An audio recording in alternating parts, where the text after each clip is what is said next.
Tous ceux qui sont ici sont des auteurs. Nous sommes à l'origine des films. Ce sont nos idées, mais ils appartiennent au studio. Je ne dis pas que les auteurs sont les seuls à se faire exploiter. Tenez, vous par exemple, merde.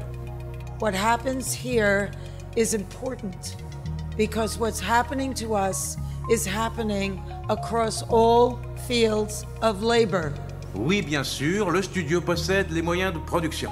Mais ça ne l'autorise pas à prendre tout l'argent, le nôtre, notre argent. La valeur créée par notre travail, et nous en redistribuer les miettes. Ce n'est pas juste.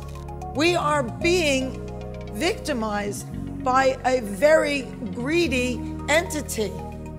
It is disgusting. Shame on them. Du strass, des paillettes et du syndicalisme, bienvenue dans cette nouvelle saison de Populaire pour le journal L'Humanité. Aujourd'hui, on va parler de la grève à Hollywood. Union solidarity forever.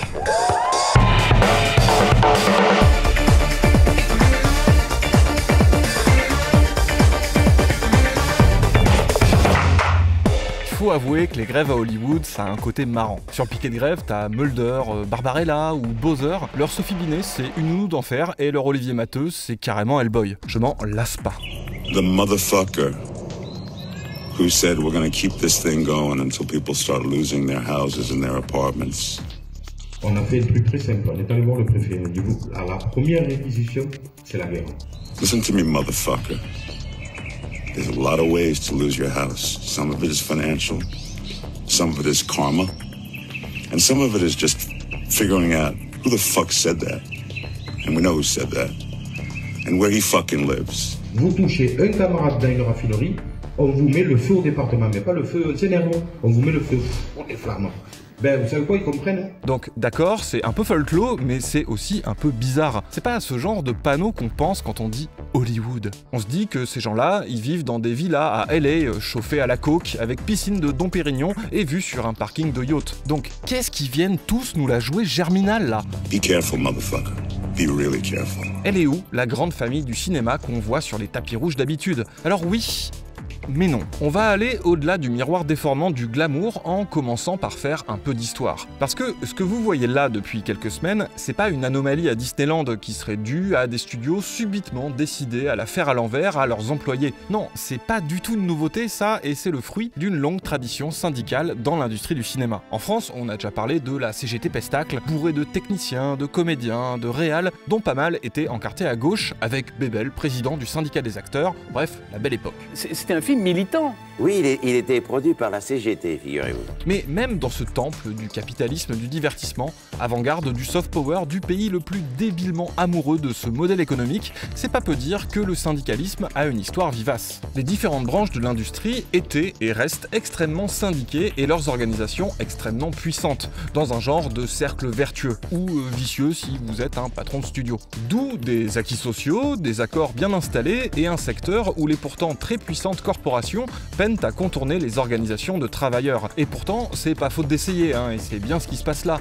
Mais ça, on va y revenir. Un syndicalisme très corporatiste, sauce américaine, où vous voyez comment chaque corps de métier a bien sa propre organisation autonome, même si on voit bien l'enjeu de solidarité entre eux dans cette grève simultanée des scénaristes et des comédiens. C'est dans ce but que, par exemple, le syndicat des scénaristes a déclaré qu'il ne briserait pas le mouvement si le syndicat des acteurs n'obtenait pas aussi gain de cause, ou encore qu'ils promettent d'intégrer à l'issue de la grève les employés des studios d'animation, milieu où les conditions de travail sont particulièrement précaires. Il faut aussi se rappeler que Hollywood, ça a beau être la vitrine de l'American Dream, ça a aussi longtemps été un nid gauchiste. Alors bon, gauchiste pour les ricains, il leur faut pas grand chose. Et les milieux culturels ont souvent tendance, c'est vrai, à être un peu plus progressistes que la moyenne, ce qui fait encore aujourd'hui les réacs y fustigent les Hollywood liberals, cette bourgeoisie culturelle vaguement progressiste qui fait rien qu'à se moquer de Donald Trump. Liberals, donc au sens américain, ça veut pas dire libéral au sens français, ça veut dire en général quand c'est employé par des mecs de droite gauchistes, et même maintenant les gens plus à gauche qui se disent leftistes, gauchistes, du coup, Eux, ils disent liberals pour traiter plutôt justement les gens un peu bourgeoisie, centre-gauche, etc. Ça n'a pas du tout le même sens qu'en France. Mais se limiter à ça, ça serait oublier qu'un bon pan de l'histoire du cinéma US a été marqué par une vraie gauche, voire d'authentiques communistes, autant parmi les foules de travailleurs que parmi des artistes plus en vue. J'en parle souvent, mais en pleine crise des années 30, la Californie a eu un genre de Bernie avant l'heure, en la personne de l'écrivain socialiste Upton Sinclair, qui proposait de collectiviser Hollywood, avec le soutien de nombreux membres de l'industrie. Et il était bien parti pour gagner ce con, tellement que les propriétaires des studios, de la presse et bon, la bourgeoisie californienne en général, hein, la vraie, hein, pas juste les bobos, là on parle des Bernard Arnault, Bolloré et Lagardère du coin, et ben tous ces braves gens ont dû claquer des torrents de pognon pour le battre lors d'une opération de propagande qui restera dans les annales sous le nom de campagne du siècle et que beaucoup considèrent comme fondatrice de la com politique moderne. Alors il a bien fallu mettre un bon coup de cheat dans ce nid de fourmis rouges. Alors hop, années 50, le macartisme, chasse aux sorcières de tout ce qui est vaguement de gauche, des activités anti-américaines, les procès, les coups de pression et les listes noires qui interdisaient carrément aux inculpés de bosser. La cancel culture. La vraie. Meurs, pourriture communiste. Et on parle pas de 3 ingé-sons excités, hein. Des Chaplin, au moment du macartisme, ils ont carrément dû se barrer du pays. Vous voyez, c'est pour ça que le contexte, c'est important, comme dirait Fred. Donc, ces purges motivées par la dite Red Scare, la peur des rouges en gros, ont bien ruiné la carrière et la vie de ce qu'Hollywood comptait de vraie gauche. Une gauche très liée aux syndicats. De grands films pourtant célébrés à l'international, comme Le sel de la terre de Biberman, sont carrément boycottés sur le sol US. En même temps, le type, il fait un film féministe sur les grèves de mineurs latinos. Il pouvait pas faire du vrai cinéma américain, raciste. Beaucoup ont continué à bosser sous des faux noms avec la complicité des copains, comme le fameux scénariste Dalton Trumbo, qui avait carrément été emprisonné pour ses idées. Le gars, il a dû commencer le scénario de Spartacus de Kubrick sous pseudonyme. Spartacus en plus. Comment il aurait pu faire passer des idées politiques dans une bête histoire de gladiateur? Notre petit groupe avait un champ d'action fort restreint qui consistait à insérer un contenu communiste dans les films. Toujours de la façon la plus discrète, bien sûr. Il est clair que nous avons fait bouger l'opinion. Arrêtez de politiser mes péplums. Toujours est-il que cette histoire a façonné l'industrie cinématographique états-unienne, tout comme la censure conservatrice du code Hays a façonné les codes de décennies de cinéma hollywoodien. Et si on y trouve bien moins de coco aujourd'hui, tout ça a été largement immortalisé par la culture populaire. De plus, malgré leurs efforts, les studios n'ont jamais vraiment réussi à briser complètement le mouvement syndical, comme le prouve l'actualité. I believed at that time that Mr. Sorrell was a communist because of all the things that I had heard and had seen his name appearing on many of the Commie Front things. And when he pulled the strike, the first people to smear me and put me on the unfair list were all of the Commie Front organizations. Et c'est valable pour tout le mouvement syndical états-unien. On a beau avoir l'impression qu'outre-Atlantique, c'est pas leur tasse de coca, détrompez-vous. Bien sûr, comme partout en Occident, le syndicalisme a pris très cher depuis la maudite décennie des 80s. Et puis aujourd'hui, on est loin des syndicats rouges des débuts. Eh ben oui, le macartisme, ça touchait pas juste les intellos cultureux, mais comme toujours, derrière, c'est les classes laborieuses qui étaient visées. Pourtant, les experts parlent même d'une résurgence jamais vue depuis les années 70. La bonne époque ça aussi. Et malgré des milliards investis dans les politiques d'union busting, de cassage de syndicats. Tenez, les Teamsters, les routiers quoi. Il y a pas longtemps, ils ont même pas eu besoin de faire grève, juste de dire « Attention, ça peut partir très vite, elle a mis course celle-là » et paf, 30 milliards sur la table. Faut dire que c'est 1 300 000 syndiqués le truc, hein. Alors vous me direz, d'accord, mais là, c'est pas la grève d'Hollywood, c'est des vrais ouvriers avec du cambouis sur la salopette et des moustaches. Eh ben, déjà, si, parce que cette histoire, elle a été immortalisée dans la culture populaire, notamment par ces fiefés coquins d'Hollywood. On ne compte plus les films, les séries, les livres, les chansons consacrés au syndicalisme. Nos Teamsters, là, leur leader historique, comme Jimmy Hoffa, c'est devenu une vraie figure pop. Faut dire que le mec, il y a matière, hein, entre ses luttes, ses liens avec la mafia et sa disparition.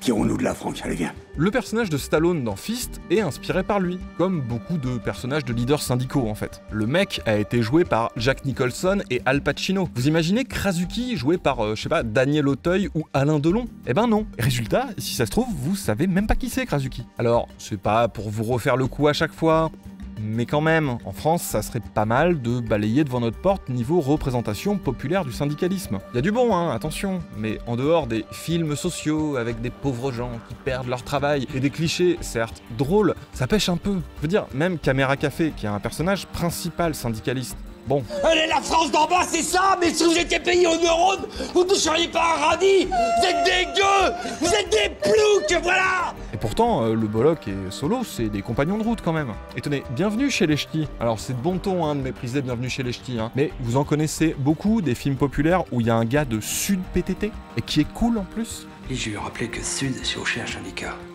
Enfin bref, ça serait peut-être pas mal de pas laisser l'hégémonie culturelle aux chevaliers du fiel. Mais tu peux me tutoyer, on est de gauche. Ça, j'ai du mal à le faire. Hein. Tutoyer ou être de gauche? Ah non, c'est tutoyer. Je préfère. C'est tout cet héritage qu'on voit éclater en pleine lumière avec cette grève. Ok, on voit des têtes connues, mais le SAG-AFTRA, c'est 160 000 syndiqués qui votent la grève comme un seul homme. Et s'ils peuvent d'un coup, d'un seul, appuyer sur le bouton rouge et mettre toute l'industrie à l'arrêt, c'est pas juste le fruit d'une colère soudaine, mais d'une tradition bien installée, d'un travail quotidien d'organisation et d'un rapport de force défendu à chaque instant contre les tentatives constantes des superpuissances que représentent les studios pour rogner tout ce qu'ils peuvent avec les moyens colossaux à leur disposition. Mais là, attention, il y a une nouveauté. Le problème, c'est les nouvelles technologies. Les IA, les plateformes et les gens qui veulent pas s'adapter. Ils veulent pas accepter le futur. C'est vraiment dommage parce qu'avant, quand la technologie faisait rentrer l'industrie dans un nouveau paradigme, tout le monde y gagnait. Ça a été le cas avec l'avènement de la diffusion télé, ou celle des DVD et d'Internet. Non, je déconne, dans les deux cas, il a fallu faire grève, parce que les studios en ont profité pour échapper aux conventions collectives précédentes, et pas adapter les droits acquis jusque-là. Dans le premier cas, c'était les années 60, la dernière fois d'ailleurs où acteurs et scénaristes avaient fait grève simultanément, comme aujourd'hui, c'est aussi là où ils ont arraché une petite sécu et des retraites. Et c'était Reagan d'ailleurs, un des meneurs. Et la deuxième, vous vous souvenez, ça avait duré hyper longtemps. C'est pour ça que la saison 1 Breaking Bad, elle fait que 7 épisodes et qu'on a eu Dr. Horrible qui a été fait sans studio par des grévistes. Bon, je vais pas vous faire de tout temps l'homme, mais c'est quand même vieux comme l'industrialisation. The reality is, even if they're making a lot of money or not, this is a demand to take back more of the value that they generate. Never forget, I always say this, unions are not about being left or right.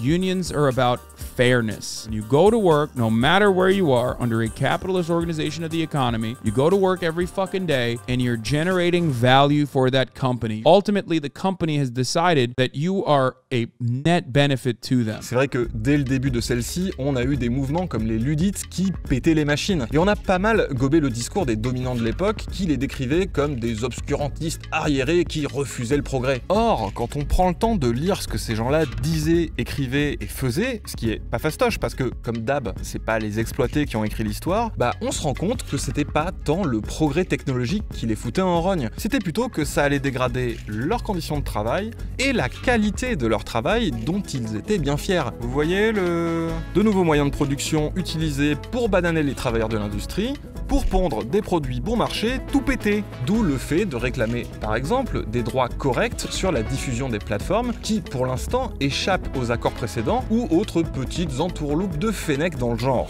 But they had a deal where the first 3 seasons of a show you get paid 88% of scale. And then the idea is you work on a show, it becomes popular, you go 4, 5, 6 seasons and you get 100% and whatever that is. But then by the 3rd season, even if the show's popular, they reboot it as a brand new show. Faudrait pas que les paillettes fassent oublier qu'on parle d'une industrie, et donc un mode de production porté par des centaines de milliers de gens bien plus précaires, sautant de job en job en espérant joindre les deux bouts. Des gens qui s'y définissent avant tout par leur place dans ces rapports de production. Les films et les séries sont des œuvres éminemment collectives, qui ne sont pas fabriquées par le talent héréditaire des starlets ou des fils d'eux. C'est pas les gros acteurs de l'affiche qui portent les caisses de matos. Bon, ok, Kinu c'est un mauvais exemple, mais au fond, vous voyez bien ce que je veux dire. Et ça ne vaut pas que pour les techos et autres employés de la prod. 87%, I believe is the number of the SAG-AFTRA members make less than $26,000 a year. This isn't about the movie stars. This is about the journeyman actors, the journeyman writers, the people that that make the thing go. We're all not Tom Cruise. L'autre côté du miroir déformant, c'est par exemple ce témoignage. Au beau milieu de la prod d'une série télé, le studio a coupé les repas offerts au staff qui en dépendaient tellement que c'est les scénaristes qui leur lâchaient leurs propres repas en signe de solidarité. Et le studio en question étant une petite boîte de prod, galère, vraiment quasi sur la paille du nom de Disney. Car oui, le côté hyper rentable et ultra commercial de ces productions masque complètement la réalité de leurs conditions de production. Maintenant, l'argent d'un seul job doit vous durer 6, 10, 12, 14 mois. Et quand vous n'avez pas de droit d'auteur pour vous aider à tenir, je veux dire, j'étais productrice exécutive en avril sur une série à succès pour une plateforme de streaming et en décembre, j'étais chauffeuse Uber. Alors, à la question de comment se fait-il que ces artistes multimillionnaires d'une industrie richissime tapent des piquets de grève pour gratter 3 pauvres acquis sociaux? C'est peut-être pas les mêmes. Par contre, les types en face, eux, c'est les mêmes qui s'engraissent sur un marché du divertissement bien rentable, comme ils s'engraissent sur tout le reste. Le Amazon qui dépense des millions pour casser les tentatives de syndicalisation dans les entrepôts et la plateforme de streaming qui essaie de briser cette grève, c'est pas des homonymes. Tout comme le Disney qui refuse de lâcher des droits d'auteur sur ses séries et celui qui essaie de virer les grévistes des parcs d'attractions. De manière générale, quel que soit le secteur, c'est les mêmes. La Warner Bros, c'est un géant du divertissement avec, bien sûr, les films, le streaming et les séries avec HBO Max qui sont concernés par cette grève. Mais c'est aussi DC Comics, des jeux vidéo, la télé avec CNN et des tas d'autres chaînes de sport, de docu, de ce que vous voulez. Mais surtout, ça appartient pas à des frères qui s'appellent Warner. Dites-moi pas que c'est pas vrai! Non, les plus gros actionnaires portent les doux noms de Vanguard Group ou BlackRock. Vous rappelle un truc? BlackRock? Vanguard, c'est le principal concurrent de BlackRock. Devine qui est actionnaire, un des plus gros actionnaires de Vanguard? BlackRock. Je sais pas. Les mêmes, c'est les mêmes, putain. Les mêmes actionnaires, les mêmes fonds de pension, les mêmes gestionnaires de capitaux, je sais pas quoi, qui ont leur bille dans tous les secteurs possibles et imaginables. Vous pouvez les appeler par tous les petits noms que vous voulez, et il en existe de toutes les tailles et de toutes les couleurs, mais ça a un nom savant, ça s'appelle des capitalistes. Nous ne sommes pas une entreprise de super-héros, c'est une très grosse erreur. Ce que nous sommes en fait, c'est une entreprise pharmaceutique. Et vous êtes très loin d'en être la pièce maîtresse. Et bien sûr que je prends sciemment une œuvre adaptée en série très populaire sur Amazon. Oui, tiens donc ça, toutes ces séries qui critiquent le capitalisme et qui sont chez Amazon. C'est ironique, dis donc, je suis très intelligent. Vous voyez, c'est comme tu es anticapitaliste, mais tu as un smartphone. Le smartphone, il a pas été fait par des capitalistes, il a été fait par des travailleurs. Il a été fait, littéralement, par les gens qui font les smartphones. Vous reprocheriez pas aux Conti de bosser pour le méchant capitalisme américain. The Barry writers that are a part of the fucking Writers Guild of America wrote the episode of Barry where they're talking about big streamers like HBO, which Barry's on, fucking them over and shutting down their goddamn show. And the studios don't care. The studios, as long as they're making money, as long as the show is popular, will let you say it. Capitals will sell us the rope in which we hang them from.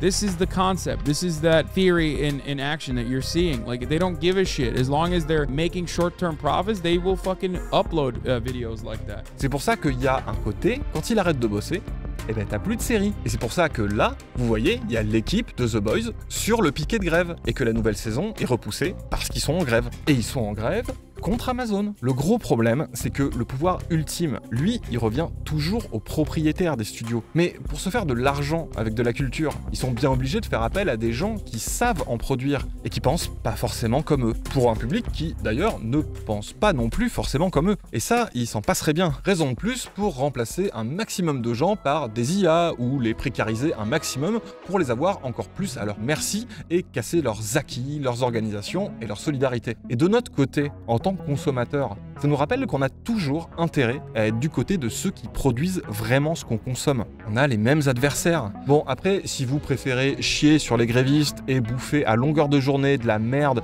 générée par des algorithmes, moitié torchée à l'IA et moitié par des précaires jetables, tout ça pour enrichir les mêmes crapules qui vous exploitent le reste du temps, j'ai envie de dire, c'est votre problème. D'ailleurs, et c'est peut-être ça, en fait, le plus important. Cette surexposition remet un coup de projecteur sur la puissance de la grève et d'un syndicalisme fort. Alors, quitte à ce qu'Hollywood nous vende du rêve, autant que, pour une fois, ça nous inspire dans ce sens-là. So I'm a member of the WGA. I'm a member of the DGA. I'm a member of SAG. And I used to work for UPS, so I used to be a member of the Teamsters. And I just want to say, like everybody has said, we're not just fighting for us right now. In the last 3 years, there's been over 2,900 strikes in the US. They're scared of what's going on. They're scared of how militant, how ready to fight we've become. You all saw that anonymous Apple exec saying that this fight for them is about trying to make sure other people don't want to fight. The whole world is looking at us. And we can't let them down.